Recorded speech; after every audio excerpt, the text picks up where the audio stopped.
महाभारत केवल एक कथा नहीं है, ये हमारी संस्कृति, हमारे धर्म की आत्मा है। एक कथा पुरानी। इस महान ग्रंथ, इस महाकाव्य को आप तक पहुंचाने के लिए हमने इस पर अथक परिश्रम किया है। शंख बजे, रण सजे, और हम लेकर आ रहे हैं महाभारत पर एक वर्ल्ड क्लास एनिमेटेड सीरीज। ये है महाभारत। हम चाहते हैं कि ये प्रस्तुति हर किसी के लिए पूर्ण रूप से निःशुल्क रहे, और इसके लिए हम हर सीजन के लिए क्राउड फंडिंग कर रहे हैं।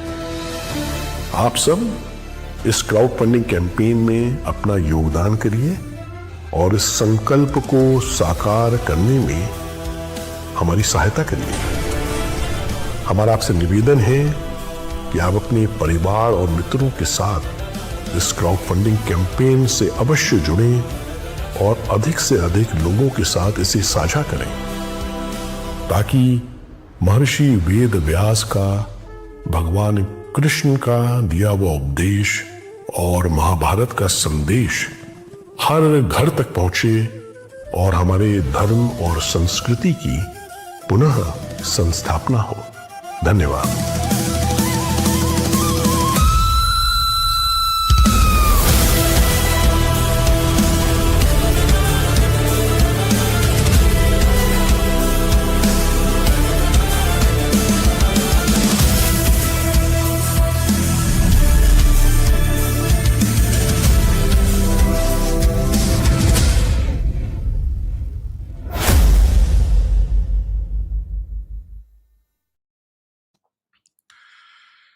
Namaskar. Welcome to Unfiltered with Prachyam Live. And before we start, a small request to all of you, to all the wonderful audience around the world. Prachyam is world's first Bharatiya Sanatani OTT platform. It's your OTT platform. So please log on to prachyam.com and subscribe to Prachyam OTT. Download Prachyam's app on your phones and watch more than 500 films on Bharatiya Sanskriti, our culture, our knowledge traditions, our Rishi Parampara, and our true history. Swastik, a symbol that has represented auspiciousness, prosperity, spiritual harmony for thousands of years. And it became misunderstood because of its misuse by Nazi Germany. For Hindus across the world, the swastik is a sacred symbol deeply rooted in tradition. And so it is for Buddhists, Jains, Bon, and various ancient, indigenous, and prehistoric traditions. But when history is taught without context, ancient symbols and cultures can become victims of misinformation and misunderstanding. And this raises a larger question. How are Hindu traditions represented today? And what happens when young people see their heritage being misrepresented? Today, on Unfiltered with Prachyam Live, we are joined by a special guest, a young Hindu advocate from New Jersey and a youth leader at Kohana Youth Action Network, to discuss about swastik, about cultural identity, education, and about Hinduphobia, which is becoming one of the world's most concerning prejudices for Hindus around the world. It's a pleasure to welcome on our show this special guest. Her name is Mira Trivedi. Welcome, Mira, to Unfiltered with Prachyam Live tonight. Thank you. It's a great opportunity to be here. Thank you so much for having me. Most welcome, Mira. Mira, tell us about yourself and your journey first. What inspired you to become involved in Hindu advocacy, such engagements, and public policy at such a young age? Yeah, totally. So I'm Mira. As he said, I am from New Jersey, USA. I am going into 10th grade. I'm a rising 10th grader. And my journey with Hindu advocacy started at a very young age, 8th grade. I joined the Kona Public Policy internship when I was in just 8th grade because I wanted to do my part to defend this, religion of mine and all the hate that we're facing. I faced hate from my own classmates in my own classroom in my school. I faced hate from my peers. I faced hate from social media. And I thought I had to do my part to combat this Hinduphobia and this hate against people of my religion. And so I joined Kona when I was in 8th grade. And now I am the Associate Director of Public Policy and Research at Kona, as well as a new Associate Director of the Swastika Task Force in Kona. Very inspirational. Mira, you had informed that your journey began with an incident in your classroom involving misinformation about the swastik. So, what exactly happened, and why did that movement motivate you to do all this? Yeah. So I was sitting in my classroom learning about World War II history on just a regular day.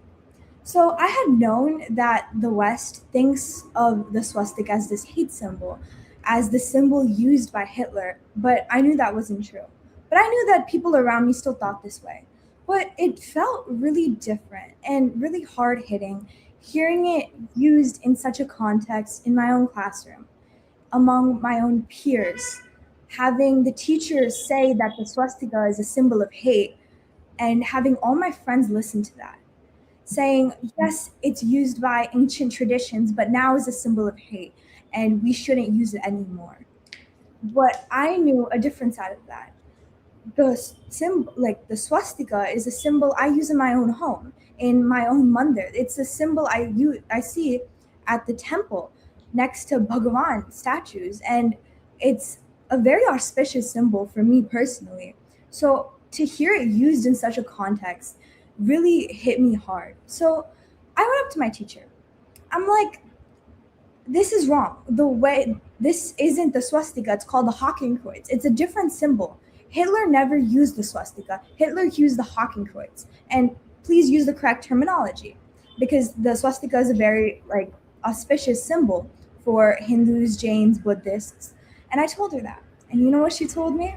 She told me, Mira, I've actually had a lot of students come up to me and talk to me about this, but I never felt the need to do anything or amend my curriculum because I know this is the truth. I am going to keep teaching this way because this is what everybody knows. So I'm like, I was taken aback by this. I was like, oh, wow, I thought you would be open to this conversation, but clearly she wasn't. So I'm like, okay, I'll send you an email after class with a couple links, a couple pictures, and my personal story. Please review it, and then I'll get back to you. This happened in another classroom, and I did the same thing. After I sent the email, they were a lot more receptive.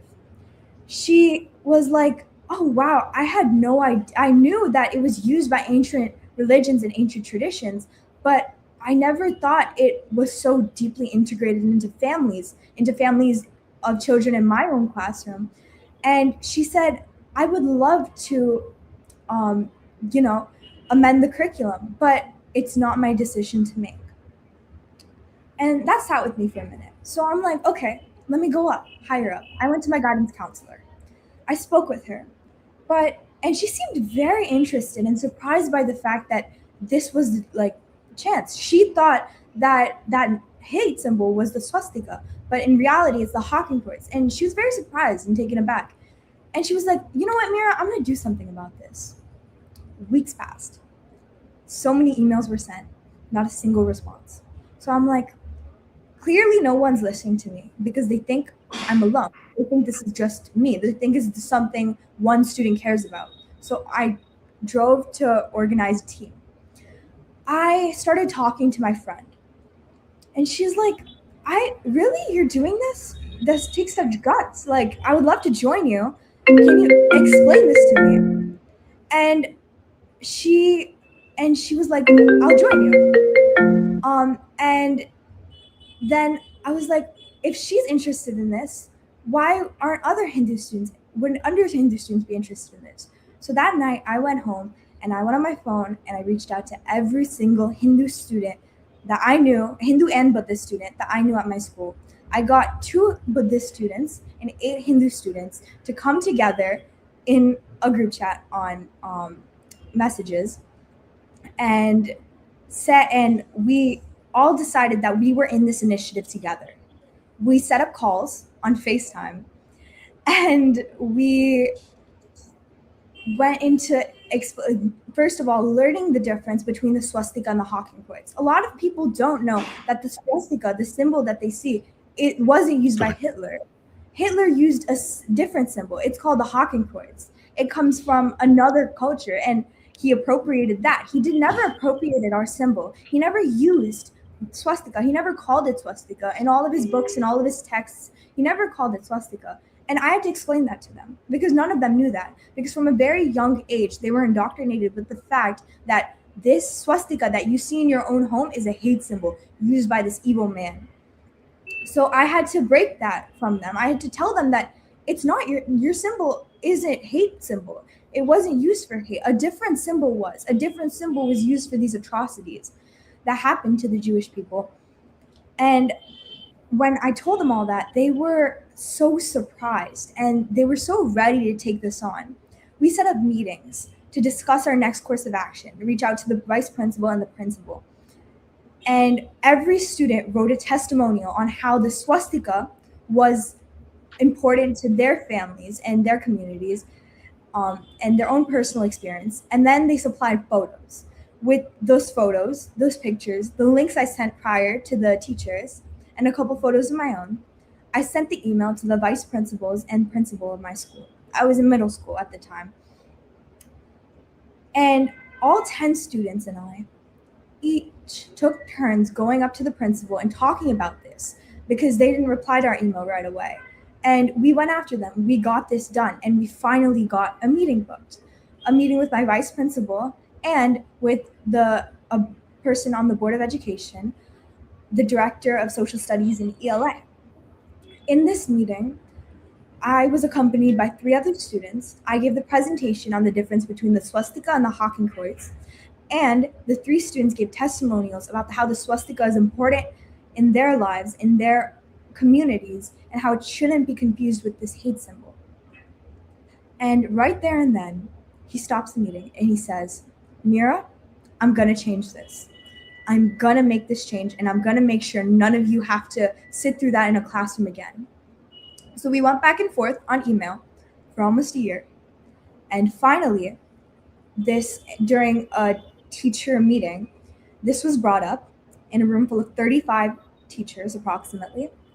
And he clarified the difference between the swastika and the Hakenkreuz and how teachers should teach it in their classrooms. Now we are working on getting that in the student handbook and getting that amended in writing, which is going to take a little more time. But I'm very happy that we made this change because now those little Hindu girls and boys don't have to grow up learning that their symbol is a symbol of hate. And their classmates don't have to grow up learning that the swastika should be called out whenever seen. That the Hakenkreuz, which is this evil symbol of hate, should be called out, and that the swastika is different from the Hakenkreuz. And I think that was a really great victory at our school district. How brave. Mira, many students, they noticed such misrepresentations about their culture, about their religion, but they hesitate to speak about that. What gave you the confidence to do all this? Honestly, I faced a lot of backlash when I was going up to these Hindu kids. some told me, why do you care this much? Like, it's not that deep. And I'm like, yes, it is that deep. This is my symbol. This is my culture. This is my religion. And if I don't stand up for it, who will? If I don't go that extra mile for my own people, for my own religion, for my own symbols, who will? Students, if I didn't do that, students at my high school and my school district would continue to be learning that the swastika is a symbol of hate and was used by Hitler, which is not the case at all. So that's what gave me the courage to speak up. And when you began this advocacy, what were some of the biggest challenges you faced in getting people to understand your concerns and your point of view? I would say, first of all, the misinformation that they've been indoctrinated with their entire lives definitely was a big obstacle. And the fact that they just don't care enough. As I said, I was able to get 10 students who were willing, but the amount of students I reached out to is insane. I reached out to 30 students, and out of those 10, those students simply didn't care enough. They didn't care that this symbol was being used this way. And they just didn't, like, they were like, oh, if I don't do it, someone else will.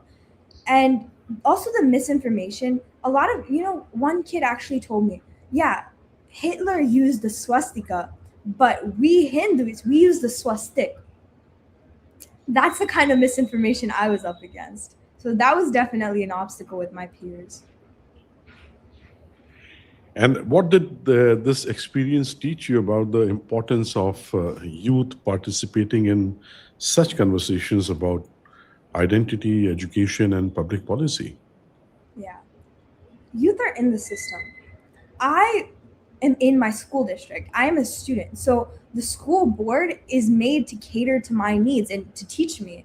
And they really have to look up when I'm like presenting a concern, versus if someone on the outside came in, an adult came in and said, oh, this is wrong, they're able to shrug them off with such ease. But they can't shrug me off because I'm in the system. I'm a student and I have a voice when it comes to decisions like these. So it's a lot easier because people listen a lot more to the youth than they will to other people and other generations, because the youth is the future in everybody's eyes and they care what the future has to say. Very correct. So, how can schools teach about the Holocaust accurately while also educating students about the original meaning and history of swastika? Yeah. The Holocaust was a horrible tragedy that happened. And when Holocaust survivors see the symbol, they are struck. There's a trauma that goes through them. And my heart is genuinely with them. But that's not my symbol. And people need to understand that. Like, we at Kona, we just go for the facts. The swastika is not a symbol of hate. The Hakenkreuz is. That's our entire image. The Holocaust was a horrible tragedy that happened, and all that information should be taught accurately. But when it comes to the symbol, please use the correct terminology, and please don't allow Hitler, the horrible man that he was, to come out from his grave and hurt other communities, such as my community, by continuing his hate and put it on my community as well. What happened to the Jews is horrible, and my heart goes to them. And what Hitler did was horrible to them. But please, please to everybody, please accurately teach this symbol, because if you don't, you're continuing that hate onto another community that Hitler wasn't able to reach during his lifetime. And that's my suggestion. And the 10 students who came forward along with you, were they all Hindus, or they were from other faiths as well? Like, there were Jews in that, Buddhists, Jains? 2 Buddhists. I don't believe we had any Jains at my school. And then one girl was half Sikh and half Hindu. And the rest were all Hindus. The swastika is one of the oldest symbols in human history. And it has a very special place in Hindu traditions. If I have to ask you that, For you, what does it represent? What does it mean? I've always seen it around my house, in my mother, on my cousin's forehead when he was born. But I never really looked into the meaning of it until I was faced with this problem. And I really began to understand the auspiciousness and the true depth that this symbol really has for the Hindu and Buddhist community. It's a symbol of auspiciousness. It's a symbol that we draw on our cars when we buy them. It's a symbol of protection. It's a symbol of auspiciousness. It's a symbol of my faith in a way. Very correct. So the larger question is, about the accurate representation and the cultural identity, right? So why, as per you, this accurate representation of a community's history, tradition, and religious matter, why it is important in schools, especially to the youth? If we don't teach Hinduism as accurately as possible in school districts, people will come out of this school system thinking we are evil, thinking we worship like heretic gods, thinking we worship hateful symbols, thinking we are hateful people. And if this accurate information isn't put in these school districts, those 3,000 kids coming out of every school district across the world are going to be instilled with that mentality about Hinduism and about Indian communities. And Mira, what impact does it have on Hindu students when they see that their symbols, beliefs, or traditions are not being properly represented? It's not giving, the proper, true historical context. It hurts. It's to hear a symbol that you see so regularly called a symbol of hate, to hear that swastika is a religiously significant word. I know people named swastika and they've been bullied for their name. And to hear that word and that symbol disparaged so much, it hurts because that's something that I put outside my house.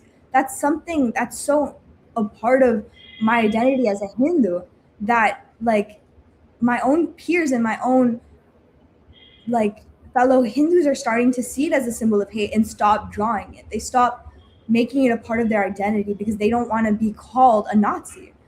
When I was in 8th grade, actually, I was in math class. It was towards the end of the year, and it was a free period because nothing much to do at the end of the year.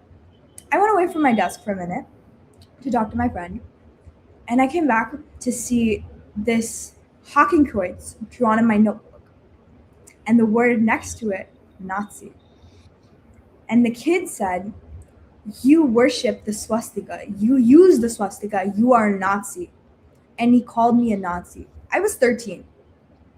And that really woke me up, and that hurt because so many Hindu students, whether they're 5 years old, 13, 15, 16, are going through this. They are thinking now, instilled with the idea that their symbol is harmful, their symbol is hateful symbol, and that they shouldn't use it anymore, that they're a Nazi if they use it. So honestly, and the little kids, what this does to them and the bullying that comes out of it, because bullying is really bad when you're in elementary school or at that age, and this misinformation is being spread. It is used as a mechanism of bullying. Correct. Mira, you have also worked on misconceptions surrounding sati and the caste system. So what are some of the common misunderstandings you have encountered about those? So sati specifically, people think it was a widespread thing that every Hindu woman burnt themselves after their husband died, and that they were forced to because of Hinduism. And that's not true. It was an isolated, it was very they were isolated events. And it was it was like it wasn't a part of the religion at all. It was more of a societal thing, and it was mostly the woman's choice to do it if she wanted to die with her husband. And a lot of times it wasn't inflicted. In the rare cases it wasn't inflicted because some book in Hinduism was telling all women to burn themselves after their husband died. Not the case at all. It was societal. Same thing with the caste system. The caste system didn't come. It's not. The Hindus don't believe that one set of people, because their last name is this, is above or superior than other people because their last name is that or their skin color is that. Hinduism is a very I want to say feminist religion, and it's a very equality religion. Like, they believe everyone is equal, and they believe kindness prevails, and we worship like female gods, that, and it's a very feminist and progressive religion, if you want to look that way. Very true. Absolutely. And have you also experienced, such misrepresentations about other religions as well? Honestly, not really. I want to say that Hinduism is butchered in Western classrooms. This is what I will quite literally give you something from a textbook. 3 things you need to know about Hinduism: caste, cows, and curry, from a Western classroom. That those are the 3 things they touch on, and they also touch on the fact that it's a polytheistic faith that worships gods that resemble animals. That's quite literally all that's written about it in the textbook. Even going to India, all they even like barely reference India at all. And when they reference India, they reference the bad. And they also when India is referenced, it's only the Indian Ocean that's referenced. They don't talk about the amazing empires. They don't talk about all the amazing things like that came out of this religion, all the scientific discoveries. No one talks about that. And I made that a mission as my role as president of my Hindu Students Council at my high school, to start putting those things forward, to start, first of all, changing how the textbook speaks about Hinduism, and also changing how, people don't know about all the scientific discoveries that actually came out of India and Hinduism. They don't know about how zero was discovered, or like how all the decimal system or all those other things are discovered. They give credit to other communities, but they don't give credit to ours ever. They only teach the bad of ours, and it's honestly a shame.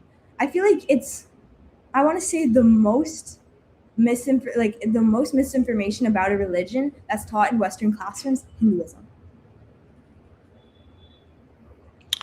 Absolutely true. Not only in the Western classrooms, Mira, even in the Indian classrooms. I feel very sad to say this, but we have gone through the same ideological subversion through education in our country itself. And this is the mission Prachyam has taken upon itself. This is the reason Prachyam was founded, to counter the false narratives against Bharat, against our dharma, Hindu dharma, and also to put forth the true narrative of Bharat, the true narrative of our dharma, and the great Rishi Parampara, and also the great contributions we have made to the world. And this is the mission of Prachyam. I'm so happy to have you today on my show, and I'm very inspired to see that at such a young age you had all this courage to do all this. If I have to ask you, why do you think that in particular Hindus are targeted, or Hindu religion is targeted, or it is only the Hindu religion which is misrepresented, not only in the classrooms but generally in the media, in the society? What do you think is the reason behind this? So I'm not very well versed in the subject, but I would say it goes back to colonization. They wanted to colonize us. We were a people that wouldn't colonize, one of the only people that would not colonize. Our religion is and our culture is still standing so strong after everything they threw at us. So, in order to make us weaker, they had to spread lies. And those lies became so mainstream that it's indoctrinated into the media today. And yeah, if I would say it all goes back to colonization and the fact that they wanted to dismantle us, but we were too powerful, so they had to spread lies instead. Absolutely. You see the contribution of India to the world, and Prachyam has a series on the OTT. India's contributions to the world. You take any field, you take science, you take mathematics, you take philosophy, you take life sciences, you take yoga, you take the most sublime philosophies in the world. We have given this to the world. They have appropriated it. That's another story. But we have given this. How do you think, the education systems that can create a more balanced understanding of Hindu dharma, Hindu civilization, that can include, such wonderful traditions that we have? Their problem, when they're deciding their curriculum, they don't talk to actual Hindus. They talk to these people who already have pre set ideas about us and our religion to form these curriculums that they teach in school. And so, in order to make it inclusive and in order to include accurate information, they have to include Hindus in the conversation. They have to help Hindus be at the table instead of on the menu.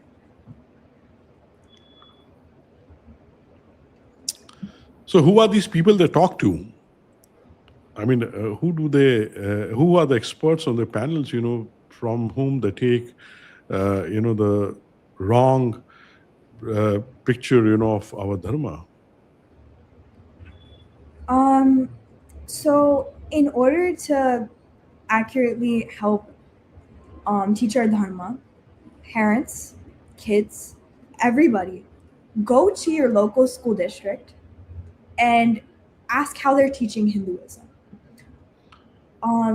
To the kids, if they're teaching Hinduism in any of the ways I've said during this entire stream, go up to them, tell them this is wrong, present them with the facts.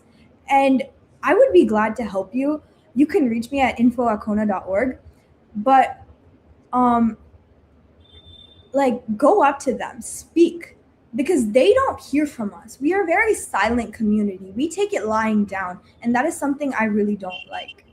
We need to start speaking up. We need to start saying, this isn't my culture, this isn't my religion, and we need to speak up. We need to go up to them and we need to demand change. And if you honestly talk to them, if you go up to them and demand change, they will make the change, because this is, again, your religion, and most of the times they want to teach it accurately. And just take the first step and then have your community back you up. And I was just coming to this only, Mira. How did the school take it, when you went up to the vice principal, to the principal, and to the administration, and when you put forth, your concerns about the misrepresentation of Hindu symbol? First off, when I tell you how scared I was going up to these people, because they're like the people who discipline everybody at the school, and I've never been into their office until like graduation, when I started getting all my achievements and awards. But like I never really had much reason to interact with them, and they're really scary, honestly. So it was very nerve-wracking going up to them, and I was very anxious. But like this cause gave me enough strength to go up to them, and they actually took it really well. As I said during the meeting, their director of social studies in ELA himself said, "I'm gonna make this change happen. I'm gonna do it." And my vice principal and principal, my vice principal, more receptive than my principal, he was like, "Okay, I'll definitely help you do something about this. I feel like I knew some stuff about it, but not like a lot. And now that like you've made it like so clear to me, I want to do something about this." I feel like I was very fortunate because my school district was really open. But not all school districts are. And that's what we need to be careful with. the school districts that are not, because not all people will be receptive to this.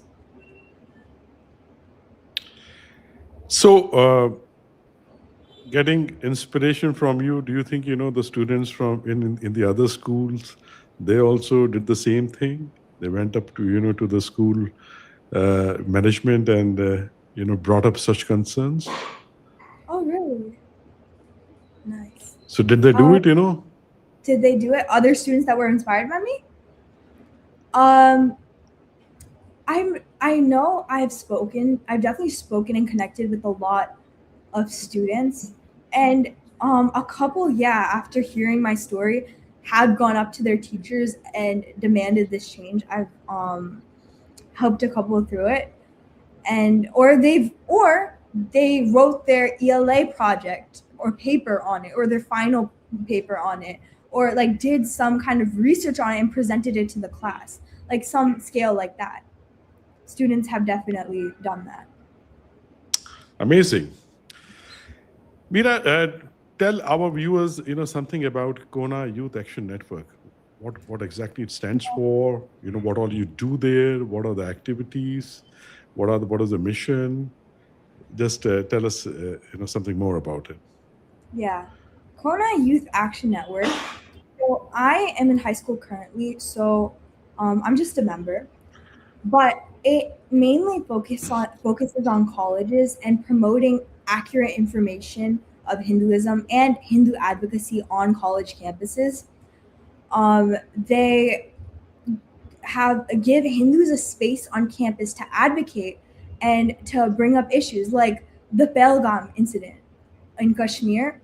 One of our chapters in UC Berkeley did a vigil on the Pahalgam incident for all the people who tragically died there, and for the Bengal files, they also held a showing at their campus and like Q&A, and that's kind of what they do.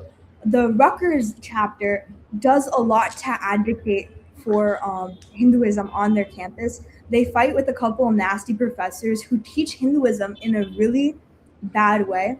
Imagine someone calling Ram a misogynistic pig. That's the kind of stuff they have to face on that campus, and that's the kind of stuff they have to combat on that campus. And they do a great job doing that. They recently held a demystifying Hinduism event on their campus, countering an anti-Hindu event held by that professor. So that's kind of some of the things that Cyan does and their chapters do. We're always looking for new college students or high school students to help in textbook advocacy, like what I did, or to help advocate and build a chapter at their own universities in America and in Canada. So happy to know all this. It's very important that young students, youth, they learn about Hindu advocacy at this age itself, because the concerns, the threats, are increasing by the day. And I'm going to talk about this now. The term Hinduphobia is increasingly being discussed today, and it is increasing really all over the world. How would you define Hinduphobia, and how can we differentiate it from, a genuine academic criticism? Hinduphobia. That is the anti-Hindu hate that we see everywhere, whether it's telling Hindus to go back to their country, that their heretic religion has no place here, or it's countering a Hindu in public, telling them to get out, to stop worshiping elephant gods, to stop eating cow poop, or that's kind of Hinduphobia that we see. If it's, or like these attacks that we see on Hindus, such as Jersey City, the dot busters that happened. It happened quite a while ago, but it's still something that scars the community there today, because I feel like a lot of people are so scared to go out with their bindis like the older generation so scared to go out with their bindis because they were targeted. That group called themselves the dot busters. So you can imagine like what they do. They profile you based off your ethnicity and your religion, and they go after you. They killed someone. They attacked so many more. They hurt them so badly just because of their religion and because of this hate that they have. That's Hinduphobia. That's the kind of hate that we're up against. And Mira, if you can recall, did you have to face any time, this? Hinduphobia? Definitely. Yeah. Whether it's at the age of 13, been calling a casteist Brahmin because my last name is Trivedi online, or whether it was being told at the age of 9 that I was horrible because I worshipped a cow and an elephant god, and that I should I should be so ashamed because I'm what kind of religion has so many gods? What kind of religion worships animals? They framed my religion in such a bad way to me that it genuinely had a mental impact on me. I didn't like my religion at one point, but it also kind of inspired me to stand up because so many more kids are facing this hate. And yeah.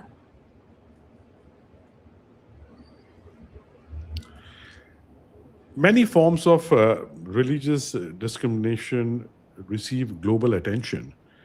But do you think that Hinduphobia or anti-Hindu prejudice is often overlooked? What do you think? Why do you think this conversation has received much less attention? I'll ask you one question. Have you ever heard of the Dotbusters on a major media, on a major Western media? Were they ever covered it? After having so many victims and those attacks, after so many people being hurt, after those manifestos being laid all around that Jersey City, what news media, what news station covered it? Who actually got repercussions from that? And what one of the people that actually attacked got major repercussions? It's so overlooked, Hinduphobia. What have you ever heard of the Utah temple attack where I think 30 rounds of gunfire were aimed at that temple? What major media outlet covered that? Western. All these temple attacks happening in California, Utah, and these various places. What major media covered that? None. That's the answer.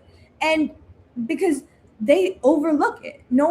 And first of all, no one advocates. No one brings the story up to them and is pushing for this story. Sure, they might bring the story, oh, this happened, but they don't push for it. They don't fight for it. And that's a problem in our community as well. But it's also a problem on the outside because they don't see our community struggles as enough or good enough to cover. And that's a problem as well. So do you discuss these things, with your friends in the school, with your friends, Hindu friends? I feel honestly, around me, sure, I'm connected with people in Cyan and the Kona Public Policy Group, but honestly, my day-to-day friends could not care less about all of this happening. They'll be oh yeah, you go, you do that, you be a rock star. Right. But when it comes to doing any of these actively, speaking or bringing awareness to that, they don't do anything with that. Or when I want to talk about this, it's not a conversation topic people like to discuss. And why do you think they don't like to discuss this? We come from a community where everyone's told to be quiet, told to focus on your education first, and told not to make much of a ruckus because we're an immigrant community. Most immigrant communities in the West have been told this, and they're pretty shy.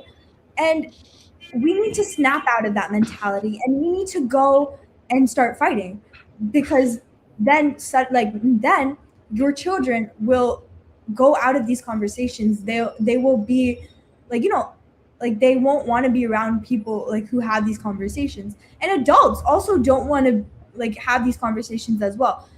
I told someone that I'm proud to be Hindu. And do you know what she said? She was, I think, 50 something years old. She told me, "What is wrong with you? Why are you flaunting your religion?" I'm not flaunting my religion. Did I ask you to go convert to Hinduism? I just said I'm proud of my identity. And Hindus don't really convert. Like, so how am I flaunting my religion? Like, am I saying, "Oh, my religion's better than yours, nana na poo poo"? Like, I'm not flaunting my. How is being proud flaunting your religion? True. And Mira, you tell me your thoughts, that how important it is, or if I have to frame it in a way that, how important is the families to give, the proper sanskar, or, the proper perspective, to the children, to the youth. How in your experience, your family helped you in shaping you, in giving you, the courage, the right perspective, and also help you, with this advocacy. My dad plays a pretty big role in Kona. So he's always been there to guide me in the right direction, even when I was asking myself why I was Hindu. So I have him there to be grateful for that. My mom has always immersed me in the culture and in the religion. She's always taken me to mandirs and told me how to do things. And then my dad explained why. I'd have so many questions about certain things, and he'd always explain it with such nicely. But a lot of households don't explain it like that. They hush, like they tell their children, "Don't ask questions, just do it." And this new generation, their minds are growing and they're very curious. They want to know why they're doing certain things, why they're doing certain pujas in a certain way, why they can't go certain places at certain times. And they can't take "don't ask questions beta" for as an answer. And so when you don't give them the answer about their religion, they will go find comfort in other answers about the religion, saying like that, talk about how bad the religion is, and oh, how like bad Hinduism is for making you do this or this or this. When these people have no explanation for why we actually do things that way. Absolutely. So, do you think that the concerns about Hinduphobia are sometimes dismissed rather than being discussed seriously? Yes. I want to say, first off, going back to the media conversation, no media covers, like, no major Western media covers, like, all these atrocities that happen to Hindus. So that's overlooking Hinduphobia. And then when kids come and ask you, "Mira, is Hinduphobia real? Like, why do you keep talking about that? That's not a real thing, is it?" Like, that's like our own community doesn't know about Hinduphobia. So, like, we're not doing a good enough job to tell people about it. And it is overlooked because we don't make that big of a deal out of it. Very correct. I know that. And no Western media will ever cover it. It is, we have to do that ourselves. And here is, Prachyam, which is world's first Hindu Bharatiya Sanatani OTT platform, which is talking about this, which is covering this. And this is what Prachyam stands for. Prachyam is the voice of Hindus around the world. And this is what we want it to be. We want, the concerns about our dharma, our religion, our great Sanskriti, our traditions, whatever are the threats, whatever are the concerns, we should be able to voice it, through Prachyam. And this is what we do. So now coming to, as a young Hindu growing up in America, what challenges do students face in maintaining a connection with their culture, with their dharma, with their Sanskriti, with their parampara, and with their heritage? So, as I said, the parents don't do a great enough job of telling the kids about their culture, their religion, why it's so great, why we do certain things, though they shy away from it. A lot of the Hindus of my generation will be like, "Oh, I'm not that religious," or "Oh, like my parents don't really tell, like I don't go to temple with my parents because like, they don't make me now that I'm a teenager. So like you don't tell, like you don't make your, like, you don't attach going to the temple with like the reasoning why you're going to the temple. Like you don't like show them like why you do certain things or how you do certain things, and you don't immerse them enough in like Hinduism and Hindu practices for them to really stick with it when they grow up or when they have kids. Like I'm a first generation Hindu. My parents are both from India. If and like I'm not saying that they didn't do a great job showing me the culture and everything, but the little that they showed me, like I didn't go to a lot of religious classes because I didn't want to when I was little. I didn't really like it. And like but the Christian kids and all the other kids, they went to religious classes and they learned to be proud of their faith. But Hindu kids don't. And I feel like why I dug so deep into Hinduism was after discovering this hate against my community. That's when I started looking for like answers. That's why I started like asking questions to my dad. And like that's when I started going more into the religion and knowing that this is something I really like and I want to fight for. But like we don't give Hindu kids that pride about their religion or their culture. And so they shy away from it. They go more towards South Asian culture, and like like whatever that's like that entails. But yeah, like they're not religious anymore when they go over to that side, and they leave all their tradition and their culture behind. They go to Navratri to do garba, and they skip arti. They see it as dancing. I've seen like college campuses where they're hosting a garba, but everyone has their shoes on, and in the middle there's no mataji. It's a blank podium that they're dancing around. That's the kind of culture that happens when you don't teach your kids why you're doing certain things and don't teach them to have pride in what they're doing. So, what do you think, Mira, can be done about this? Because as you said, it is very important, that the right kind of upbringing, the right kind of knowledge, the right perspectives are given to, children in their homes first, by the parents. And if you think, the enough is not being done, what do you think, what kind of awareness and how we can bring about, this awareness? So don't just bring your kids to Mandir. Like when they go to Mandir, explain why, like, certain things are happening. And if you don't know the answer, we have a lot of information at Hindu Parents Network that you can access. So teach them like these things about like, why we're doing certain things, like why we go to Mandir, why certain deities look the way they do.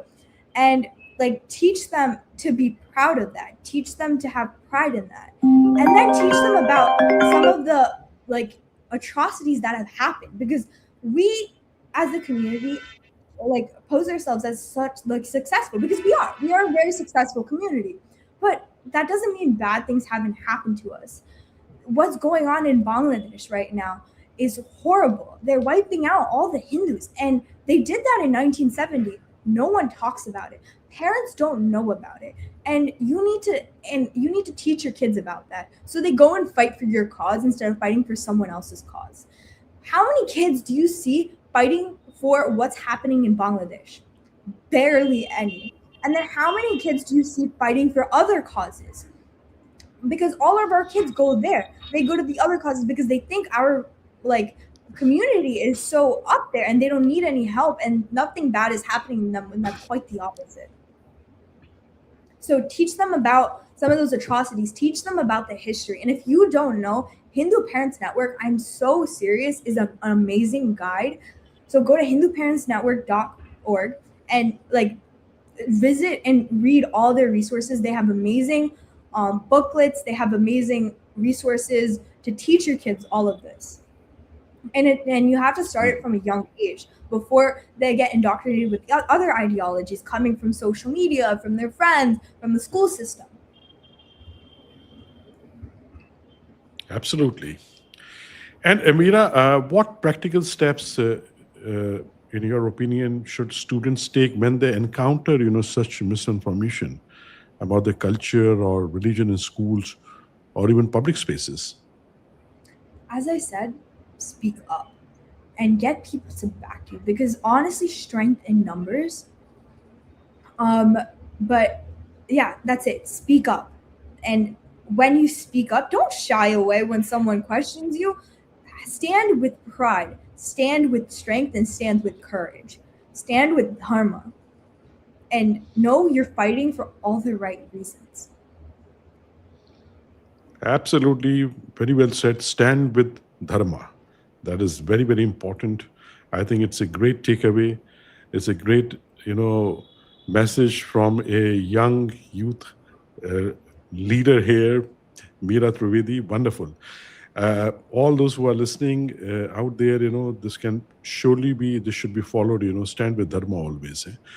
And Mira, what role do you think the educators and institutions should play in ensuring that students from all backgrounds feel represented and respected? Teachers should make sure the curriculum's accurate, and if students do come up to you, please take that into consideration. Don't just shrug them off like my teacher did to me. Like, actually look into it. Have them send you links. Be open to it. Don't be closed-minded, because you're an educator. It's your job to teach them, and it's your job to make them feel safe in a classroom setting. So, be open to what they tell you. Don't shut them down, and listen to them.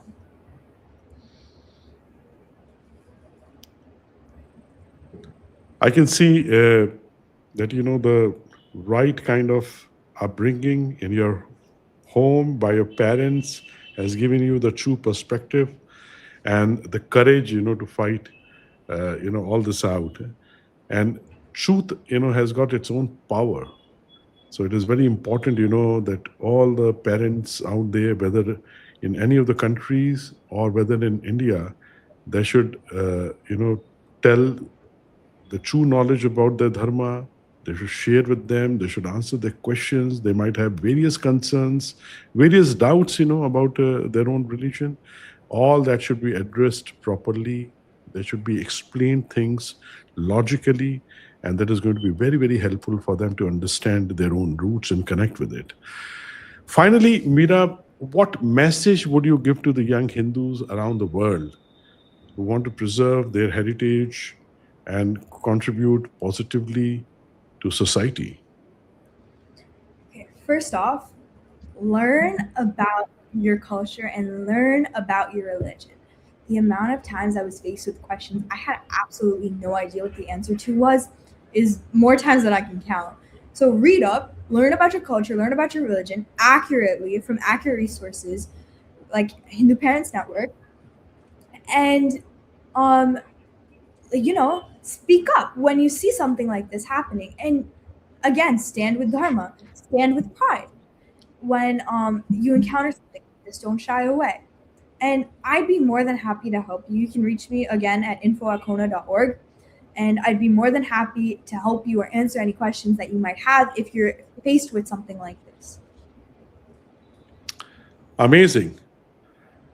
I think it was great to talk to you, Mira. And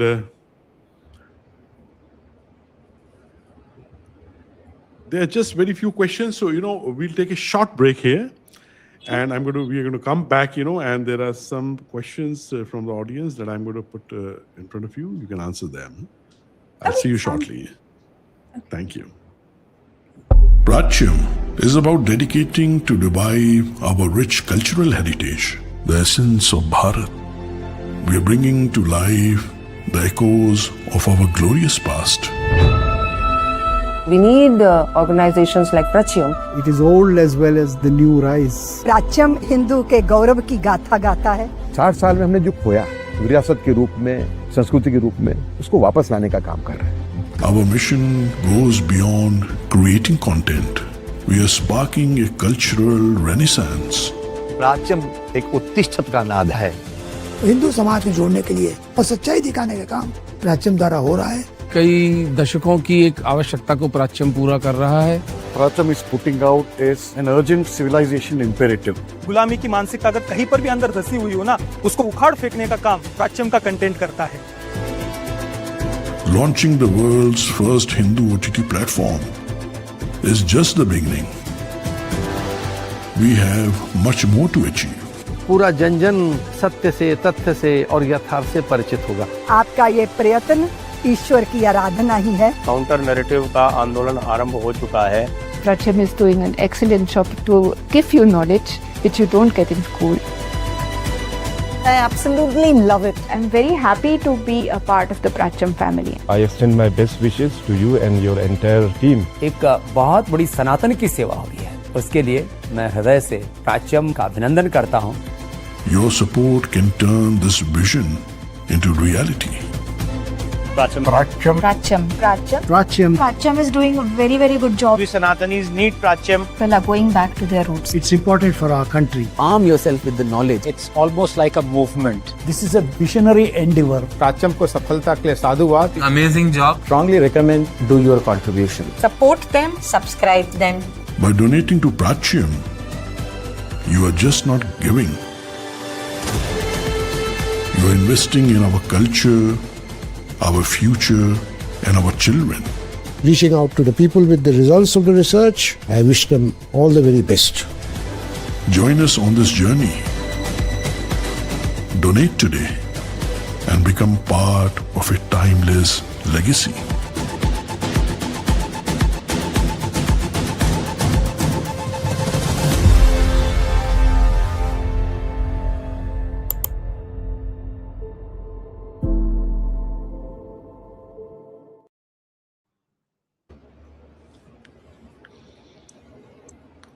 Welcome back.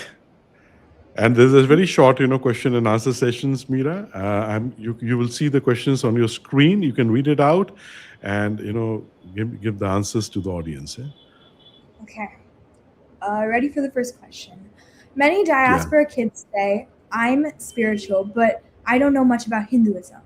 How can they reconnect?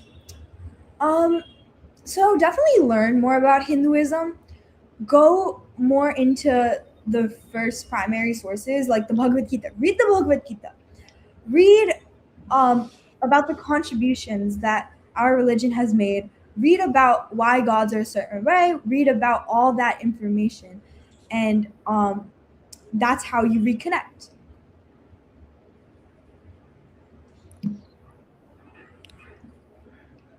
There's another question on the screen.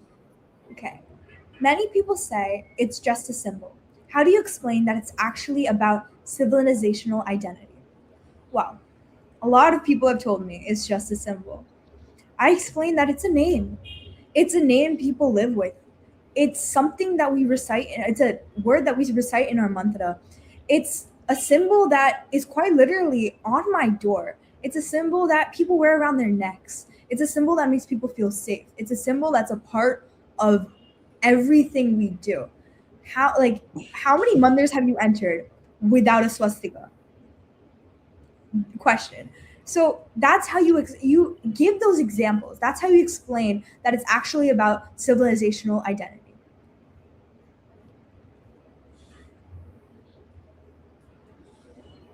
Another question. As a high school student, were you ever afraid to speak up that people would label you as controversial or political? Well, I knew what I was speaking was right. I knew that swastika wasn't Hakenkreuz and that these are two different symbols. So I wasn't afraid of speaking up because I knew what I was saying was right and I knew that I was defending my religion. So I was right. So I actually never thought it was controversial or political. And I was just kept backing on what I said.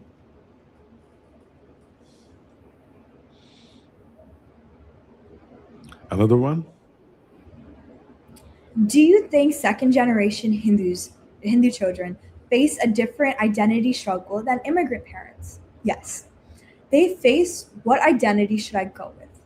Because on one side, they see these people of other religion being so proud and prideful of their identity, but they don't know enough about their identity to be prideful as well. So they start looking into other identities. They convert, and they stick with the label of Hindu, but they're like, oh, I'm Hindu, but I don't agree with the misogynistic practices of Hinduism.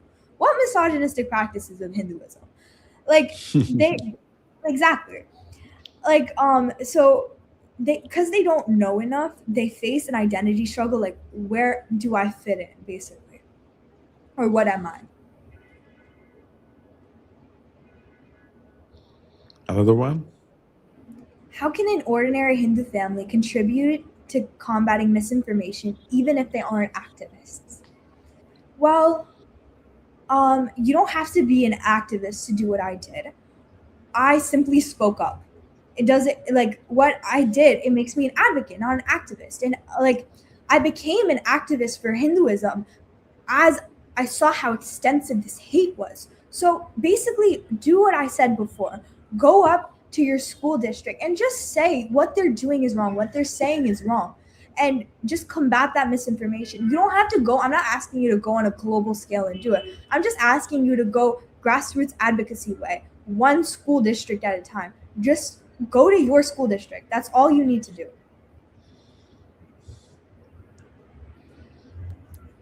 Another question? Temple, family, or books? Which shaped your Hindu identity the most? I would say family. I learned a lot about my Hindu identity from my parents. My mom taught me the worshiping side. She taught me like how, like when to go to mandir, when to do this, when to do that, like how we do certain things. And then my dad taught me the why. He taught me the why and taught me how to be proud. He had these deep conversations with me about my religion, about my culture, and about why we do certain things a certain way. So I would definitely say family plays a big role in shaping my Hindu identity. But temple can also act the same way. If a temple has like this youth group, definitely put your kid in it and they can make lifetime friends. I don't have a youth group at my local temple, but I know kids who have. And books also really can shape someone's Hindu identity. If they read a lot about it, because I know a lot of people who do convert into Hinduism, they discover our books, they discover our contributions to the world, and they want more. They are hungry for more, so they read our books, and then they become Hindu, and that's what shapes their personal Hindu identity. But for me, it was family. And I must compliment your family for this. Yes. There's another one. What do you have to say to the spread of wokeism around the globe? How do you define and counter it? Well, my mission really isn't about wokeism or conservatism. It's more about preserving Hindu dharma and preserving how, like, to accurately phrase it, that lawmakers don't make laws banning my symbol, or like they don't make laws like saying like, oh, I am a horrible person because I'm Hindu. That's my mission. But I don't really go into the wokeism and conservatism battle.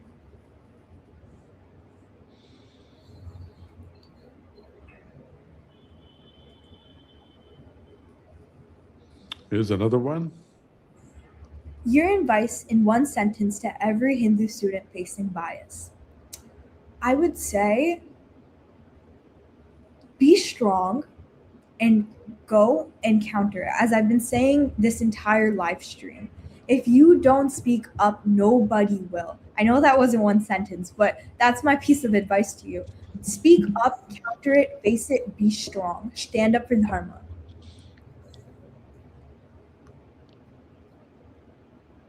Wonderful. Another one.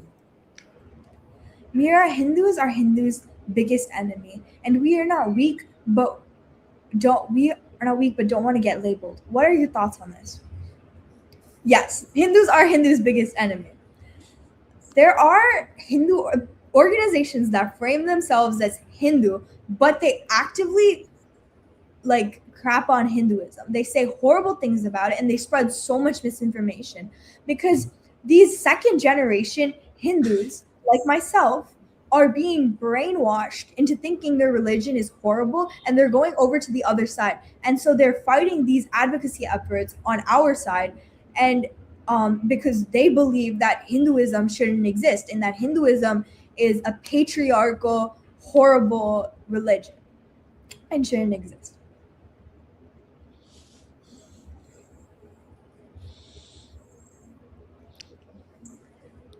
As a high school student, were you ever afraid of speaking up would make you labeled as controversial or political? I think I answered this question already, but no, because I knew what I was saying was right and I knew why I was standing up. And yes, people did say what I was saying was controversial, but that didn't really make sense to me. So, yeah. There's another very cute one here. Oh, Betaji, how can my daughter reach out to you and be a fan? So I'm not going to give my personal information out on here because it seems like there are a lot of you and I don't but I do work a lot with Kona, and in Kona I'm the associate director of public policy and research for them, as well as the associate director of the Swastika program. So reach out to me at info@kona.org, or you can go on kona.org and search how to contact us. You can definitely get through to me on there, and we can see where it goes from there. Absolutely. Okay. I think we answered this question already, but do you think second generation Hindus face a different identity struggle than immigrant parents? As I said, yes, because they're discovering which one should be their identity, and they don't know enough about their religion to have pride in it, so they do.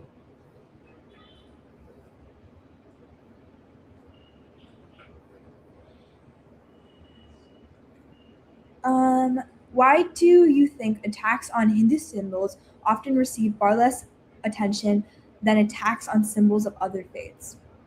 Honestly, I don't know. I'm not really well versed in the subject. I haven't gone down it. It's really tragic that this is the case. Honestly, I think it's back to colonialism and people not inserting the fact that Hinduism is horrible and people shouldn't cover it all, and also the fact that we don't push enough to get this covered. And yeah, so, and people honestly just don't see it as a priority and something that should be put on, which I think is very sad and horrible.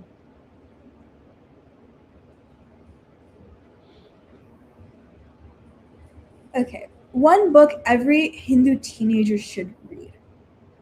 I have to think about this for a second. Honestly, I know this is so typical to say, but again, the Bhagavad Gita, because there's so many quotes in it and such a story in it that tells you exactly how to prevail and how to do certain things. It teaches you to be strong. It teaches you to stand up, and it teaches you to have pride, and it teaches you to fight, quite literally. And I feel like that's definitely a book, because I've worked in Kona. I talked about Kona a little bit, but a lot of the older people there and the people that have been in Kona for longer than I have, they reference Bhagavad Gita a lot. And they quote it so much when they're giving talks or presenting. And I feel like that's definitely a book Hindu teenagers should read.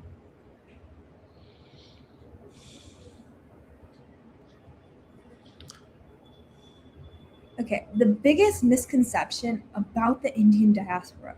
Oh God, there's so many. That we worship. I'm gonna go cows. That we worship cows and that we eat their poop and pee. We don't. We're as cows, as I've learned it, are kind of like dogs for American families. How many households do you see that have a dog? It's basically a part of their family. That's why they don't eat a dog. It's seen as horrible to eat a dog in the US. That's why they don't eat a dog. That's why they don't hurt the dog. They see it as part of their family. That's why they protect the dog. Same thing with the cow. We protect the cow because it's part of our family. It gives us so much. It gives us its poop, which fertilizes the soil. It gives us its milk. It gives us so much. And that's why we don't eat the cow. That's why we treat the cow as a family member, and we don't worship the cow like it's God and it's like the supreme being. No, we see it as part of our family. That's a big misconception.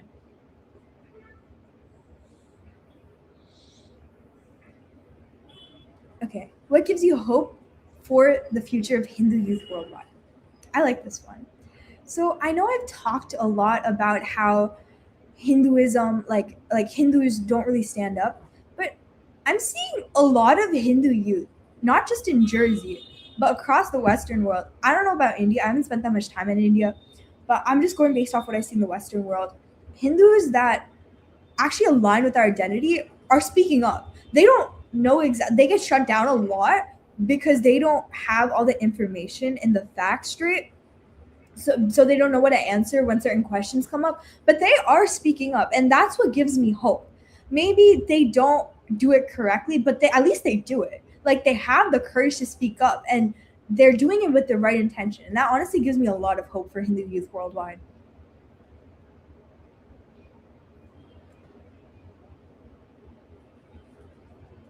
Okay. What all kind of things are taught about Hinduism in schools? Could you just list some points? Okay, I mentioned this before. The 3 points: caste, cows, and curry. That all we eat is curry. All we worship is cows and animals, and that we worship heritage gods, and that nothing great came out of India. None of the inventions, none of that. And the caste system is a big part of what's taught. There will be say there's 2 textbook pages on Hinduism. There will 90 times the caste system will be mentioned out of the 2 pages. I think the caste system is mentioned so much, and then cows so much, and then curry, the 3 C's: cows, and curry.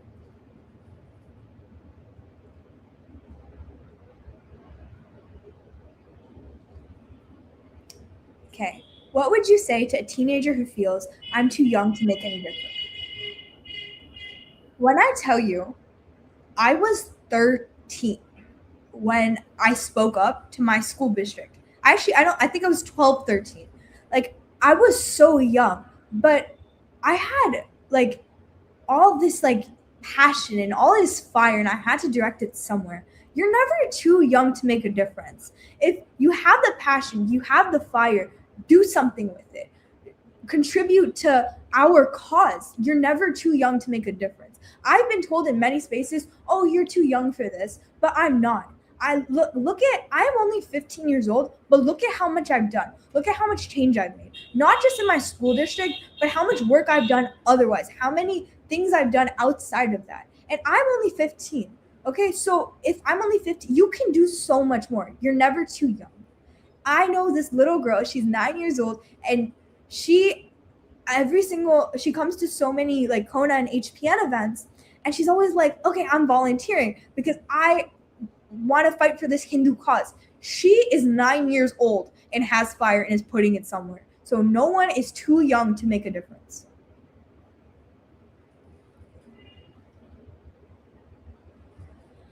Okay. One myth about Hinduism you wish disappeared forever. Okay, I told you about the caste. I told you about the cow thing. I'll tell you about the caste system thing because I think it's pretty widespread that all Hindus align with a caste, and that we all follow this caste system. When I tell you, I didn't know what the caste system was.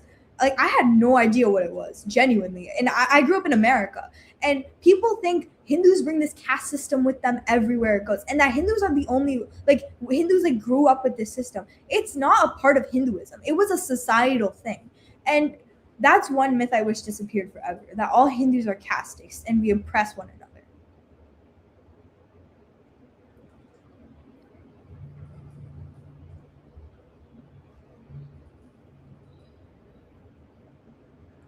Okay, what's one message you would like to give Hindu parents? I think definitely teach your kids the accurate and right information, because what you teach them and how you convey this religion to them is how they will stay with it for the rest of their lives. So please teach it accurately. Please actually have deep discussions with your children on Hinduism. Don't just wave them off when they have a question, and tell them why we do certain things as well. And if you need more help, again, I can't stress this enough. Hindu Parents Network is an amazing resource. HinduParents.org.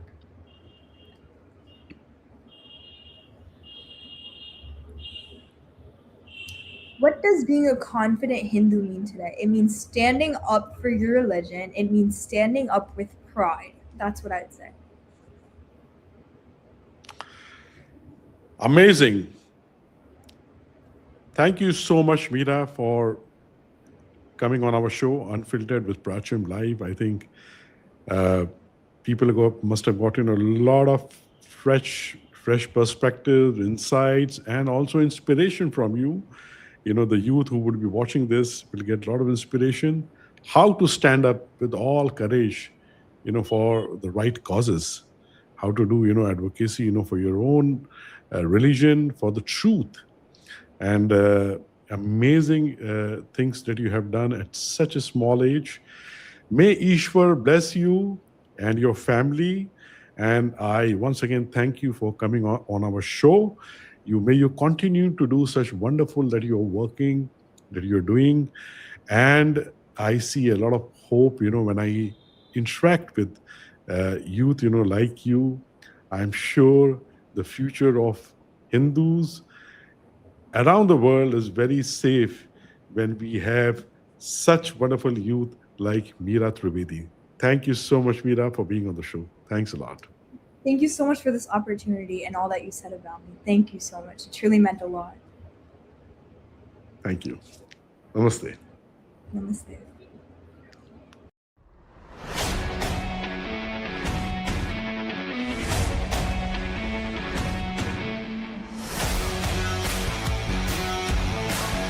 प्राच्यम का जो प्रयास है बहुत गौरव जगाने वाला है। 60 साल में हमने जो खोया उसको वापस लाने का काम कर रहे हैं।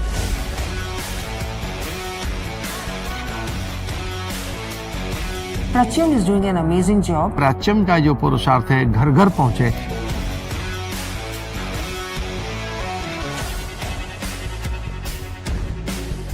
ऐसे अप्रतिम पुरुषार्थ के लिए मेरी अनंत शुभकामनाएं हैं। Prachyam is doing an excellent job to give you knowledge which you don't get in school.